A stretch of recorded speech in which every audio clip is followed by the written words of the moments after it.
The mist rolled in on its 90-second cycle and swallowed them both.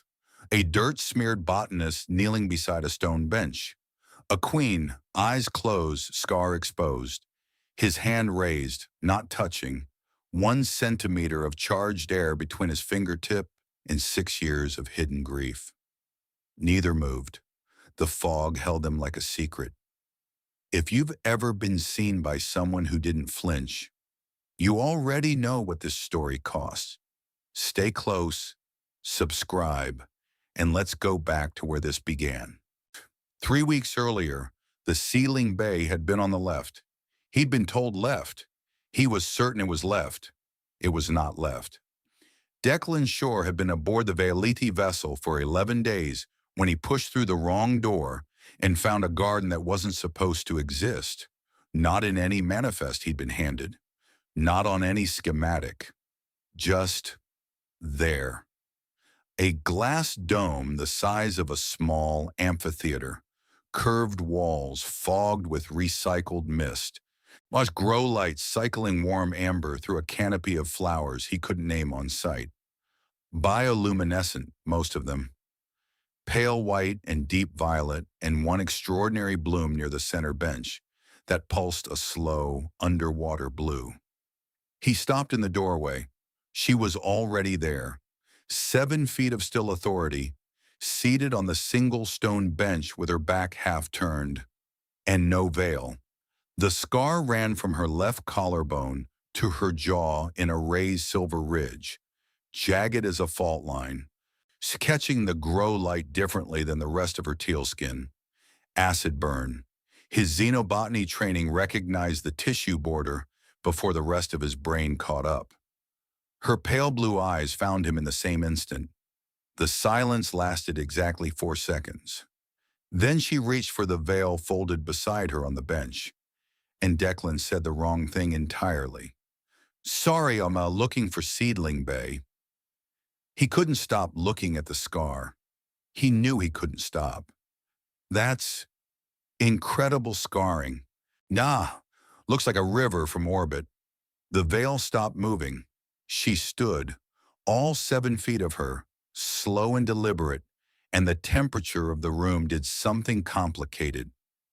"You will leave," she said. Her voice was flat in the way that meant it used to shake. "And you will forget." Declan took 1 step back, then another.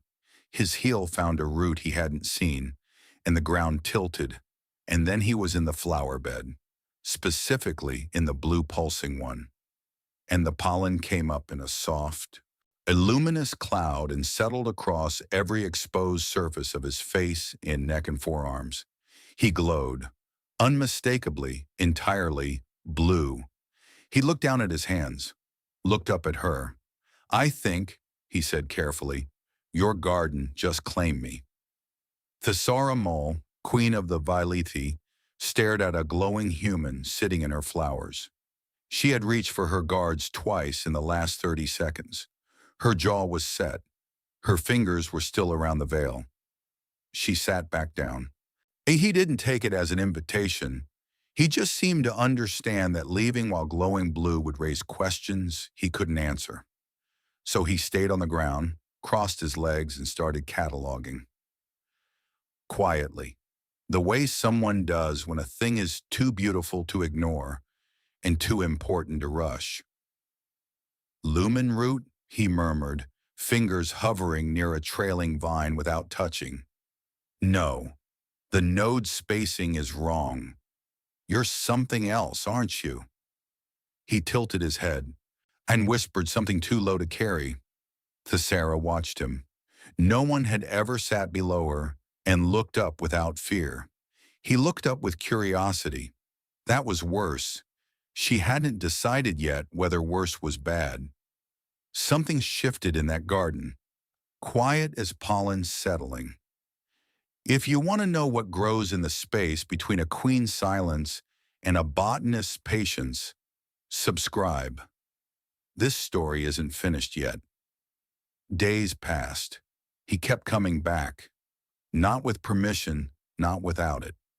Just through the wrong door that turned out to be the right one. carrying his field notes and his dirt-stained hands and his habit of talking to things that couldn't answer. Thassara never told him to leave again. She didn't tell him to stay either.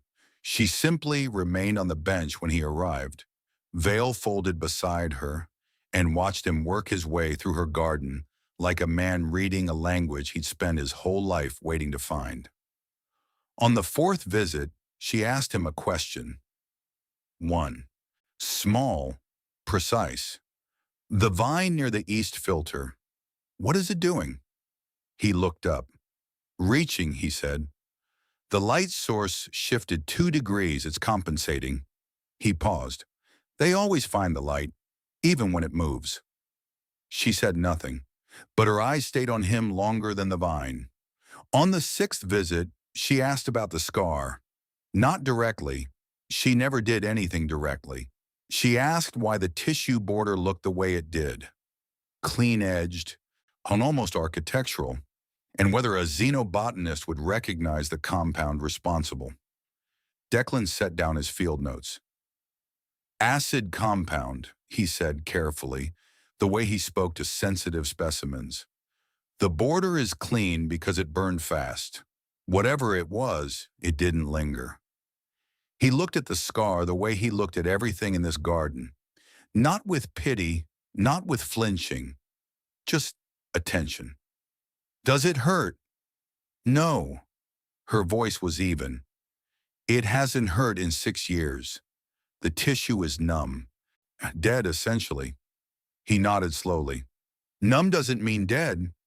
He glanced at the vine on the east wall, still angling toward its shifted light. Some earth plants scar the same way. Bark goes quiet over a wound, but underneath it's still growing.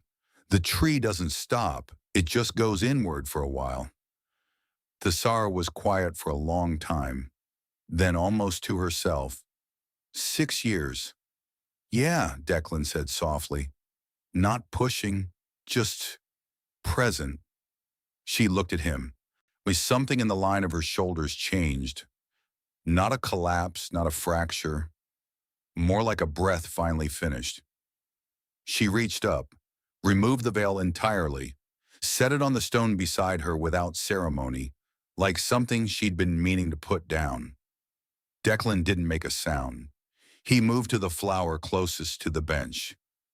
The blue pulsing one, the one that had claimed him on the first day, and crouched beside it.